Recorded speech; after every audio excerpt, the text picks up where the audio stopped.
ചുറ്റോട് നോക്കിയാണ് വണ്ടി ഓടിക്കുന്നത്. ഭയങ്കര ഇന്നലെ ഒന്നും ഉറങ്ങിയിട്ടില്ല ആരും പെരുമ്പളത്തുകാർ. അപാലവൃദ്ധം ജനങ്ങൾ ഇന്ന് അവധിയാണ് പെരുമ്പളത്ത്. ഒരാൾ പോലും ജോലിക്ക് പോകാതെ അത്രയ്ക്ക് സാധനമാണ്. ഞങ്ങളുടെ ക്യാപ്റ്റനെ വെയിറ്റ് ചെയ്തുകൊണ്ടിരിക്കുകയാണ്. ഒരുപാട് കാലത്തെ എനിക്കിപ്പോൾ 54 വയസ്സായി.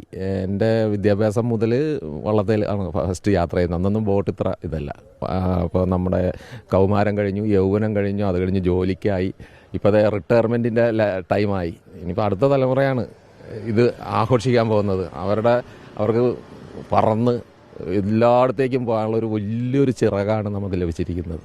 സ്വപ്നമാണ്, ഭയങ്കര സ്വപ്നം. ഈ സ്വപ്നം സാക്ഷാത്കരിച്ച സഖാവ് പിണറായി വിജയനും അദ്ദേഹത്തിൻ്റെ സർക്കാരിനും തീരാത്ത നന്ദിയാണ് ഞങ്ങൾക്ക് ഈ ദ്വീപവാസികൾക്ക്. ഇപ്പോൾ ദ്വീപെന്ന് പറയാൻ പറ്റില്ല, ഞങ്ങളിപ്പോൾ വളരെ സ്വതന്ത്രരാണ്. സ്വാതന്ത്ര്യം കിട്ടുന്ന നിമിഷമാണ് ഇന്ന് 11 മണി എന്ന് പറയുന്നത്. പൂർണ്ണതയിലേക്ക് എത്തുന്ന ദിവസമാണ്.